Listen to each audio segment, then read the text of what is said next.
establishing a timeline for those who are just joining, I'm joined by Leony Scott. She went through a trial in her life. She calls herself a survivalist, and a survivalist she is indeed. Going through molestation at age 12, getting pregnant at age 14 while living on the streets, and going back to school at age 16 because you dropped out of high school at 7th grade, and you went back, you got your subjects, you went into the nursing academy, and you became a practical nurse, and you registered for NCU. I'm bottom. I'm also bottomist. And she's also a phlebotomist, guys. She's also a phlebotomist. So we're adding on and we're stacking on, and we're going through your years as we go along. What made you feel as if you could go into nursing, and this is something that you could do to go into the medical field to become a nurse or a phlebotomist? All right. So from a tender age, I've always wanted to be a nurse. So whenever I got the opportunity to go and do nursing, by all means, and I'm a selfless person. I'm also a Rotarian, so it's in my blood. Mm-hmm. And when you went to do nursing, what pushed you to say, hey, I'm not satisfied with just doing nursing, I just want to go into something else? What made you register for NCU, and tell the listeners or the viewers what you registered for at NCU? All right. So I went to church one day. I didn't have any subject then because I did the practical nursing first. You don't need subject for that, right? And I move on to phlebotomy. You didn't need subject for it either because you do city and bill subjects, right? Yeah. So I was at church during the period where my phlebotomy course has ended, and the pastor said to me, "You're going to university. You don't have to worry about the school fee." I laughed at her because I'm saying, me, I don't have no subject. Mm-hmm. 1 year later, or 9 months later rather, I had 5 6 subject. I got my results, and when I got my results, I went to NCU. I was up there, class has already started, and they were saying to me I have to apply and wait, and somebody was help me. I said to the gentleman, I want to speak with the person from admin. I went to admin, I told him everything, my certificate behind me, and I ton loads more. I showed him, and he's saying to me that you need to pass the math. To me that, how do I know that you'll pass your admission? If I pass all these in 9 months, I can pass the math. And he said to me, I'm not hold it back. I went ahead and he sent my acceptance letter to print, and I picked it up, and the Tuesdays, and I started class 2 days later.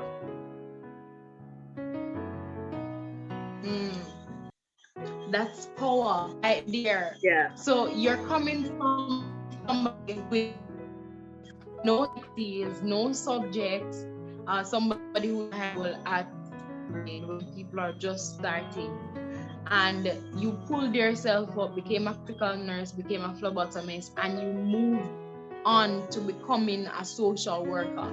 Now, you talked about nursing being in your blood, but what's social work, that aim or the drive behind that? All right.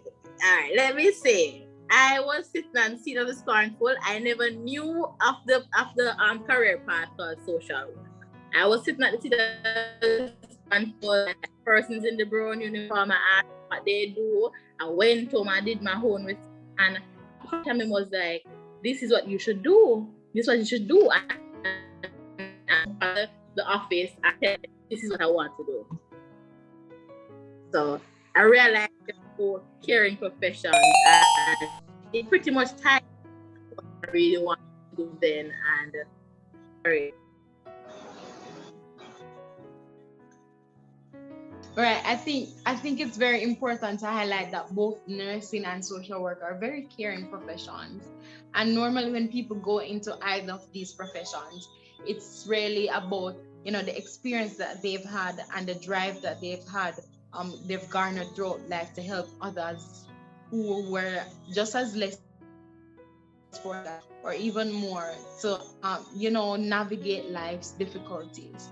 So that sense of loneliness that would have been felt by maybe somebody going into nursing or somebody going into social work, usually we use that sense of loneliness that we had from our past experience to try to give somebody else a bit of comfort that we never experienced during the trials and tribulations that we face. And I must commend you and to say that it's very eye-opening when you see somebody and they're so successful and you think, oh, this person must have it all. She must be so happy.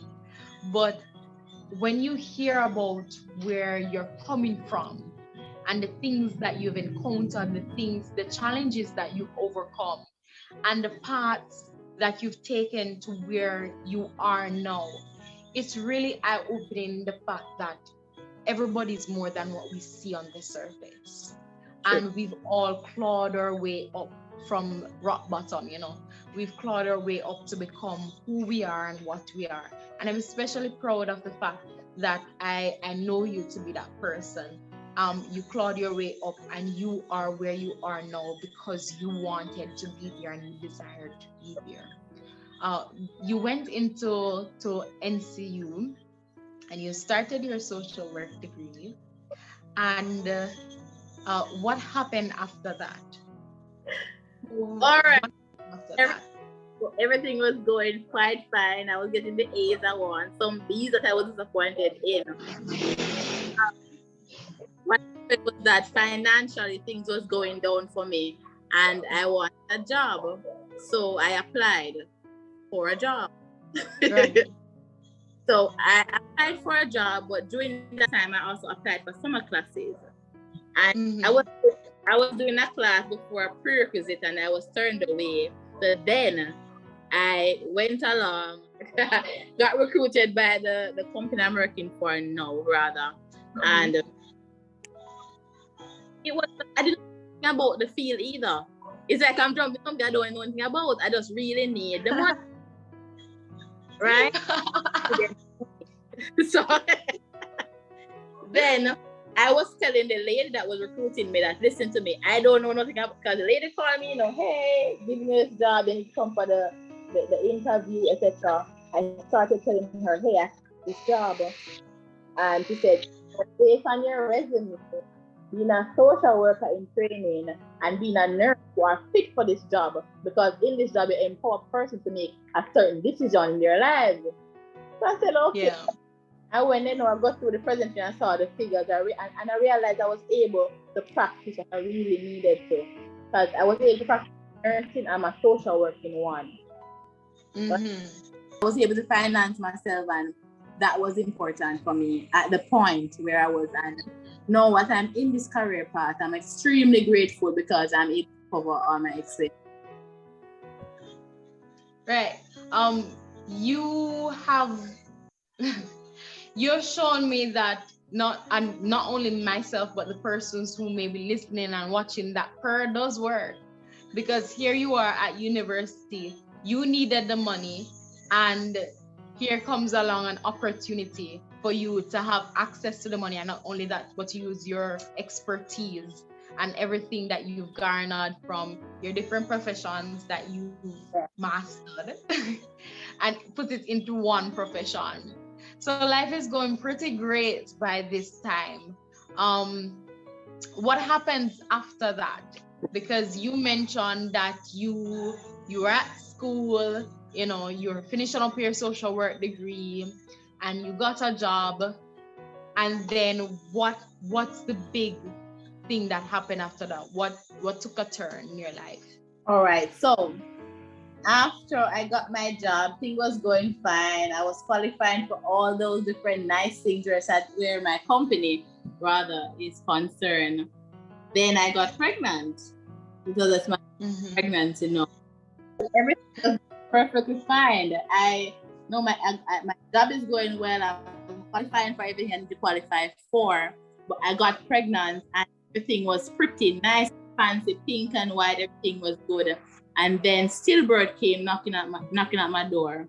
So that took a turn, and I went through a season of depression, and I picked myself up all over again.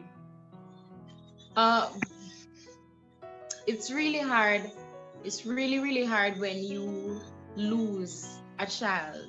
I'm not talking from experience, but just thinking about the whole grieving process. You know, we learn about the process in school, the whole denial, the anger, the depression, and the bargaining, and then the acceptance. And we learn about the stages of grief, and we read it in a book, but when we're going through it, it's the hardest of all. It's the hardest thing to go through it. It's the hardest thing to go through a loss. And I know a lot of our listeners or viewers would have had the experience of losing a child or losing somebody. What was that grief process like for you? Because you were looking forward to this baby. It's not like the first one when you were down and out and on the streets. You had the resources, you have the partner, you had the life, and you were looking forward to your addition to the family. What was that grief process like when that was sorry? What was that grief process like when that was suddenly taken from you? I was angry, I was bitter. Even the moment when I just found out that baby had died, my womb, I was bitter. I said, God, I don't want to talk to you. But then, while I was in labor, I was praying for the person beside me. So I was saying, God, I'm vexed with you, but he's in. So it's like I was vexed with him, but I was still doing my daily prayer. And I felt like that was what really that kept you. And that's the thing about prayer. It gives you strength when you don't have that kind of strength on your own. And that's that's the important thing about having belief in something other than ourselves and our own. And we hear so much of, oh, you're a strong woman, that's your strength. But then when your strength fails, where do you go? Because you're supposed to be a strong woman. You're supposed to be somebody who never falters. So when our strength fails, that's where we can go. That's where we find solace. We can bawl out behind them. We can cuss out, and he's just there listening. And it's really amazing to see, as we recap your life, how he's been working in your life and really been working. A lot of bad things happen, but we can see that when you need something and you really need it, he's there to provide. And that's because you, as you said, you're a praying woman. You went through not one but 2 miscarriages. And was a funeral like for you when you were going through all of that? And how it is that you would encourage somebody else who has gone through it? How do you go from I'm not okay to being able to live with that grief and live without that person? right. So I can recall 2 incidents that I'll tell you about. The first one was one day after I left the hospital, when reality started to hit, because in the hospital it didn't really hit you then. You just realize in every bad there's a good. I remember laying down in the park in my community where I live, my clothes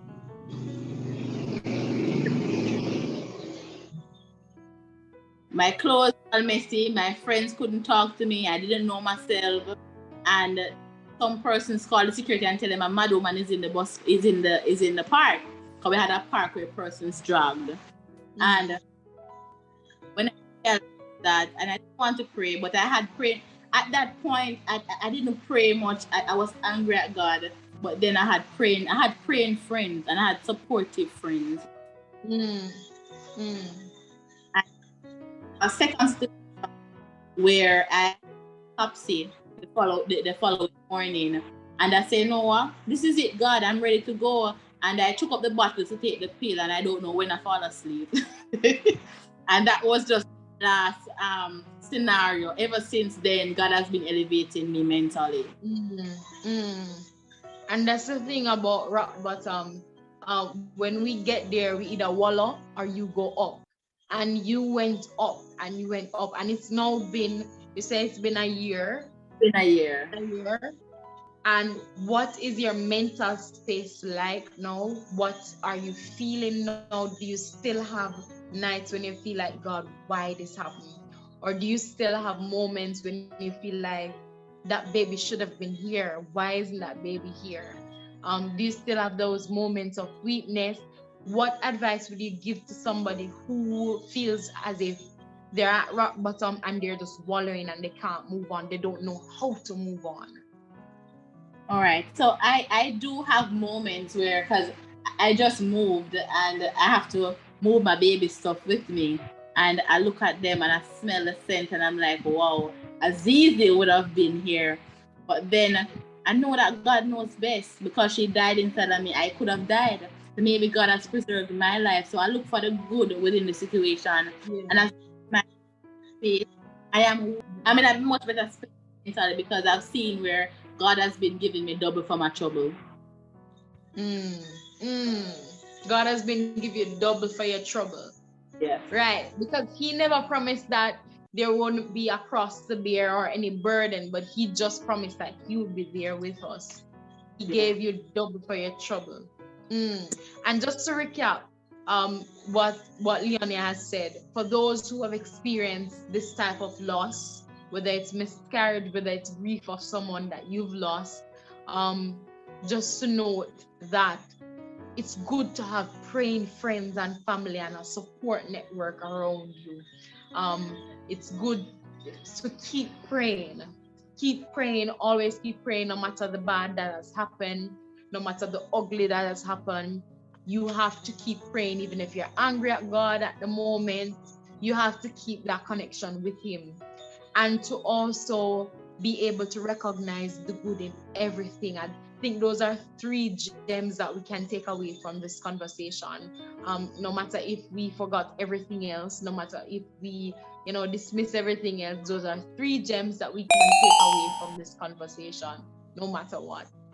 Right? Or is there anything that you want to leave with the listeners or the viewers? Of course, my favorite quote, which is difficult roads lead to the most beautiful destination. Not where you are now, but it's where you have and made up to go. And you have to have a prayerful life. If you don't have prayer within your life, you're going to die some way, somehow, whether mentally or physically, because it takes a chance to really up and go. I say, I've seen where God has brought me up from rock bottom. Everything is a process. Nothing at all in life comes easy. So if you want easy, you get in the wrong life, right? You have to have a testimony. And God never gives you more than what you can bear, and that I know for sure. So we've heard this evening rather, from a strong woman, not because the strength lies in you, but because it lies in God. You are a survivor. You are somebody who looks at the bright side of things and say the things that have happened to you. Coming from being a high school dropout at grade 7, somebody who has gone through molestation, somebody who has experienced 2 miscarriages, not 1 but 2, and somebody who has pulled herself up from the dust and pull yourself up from rock bottom.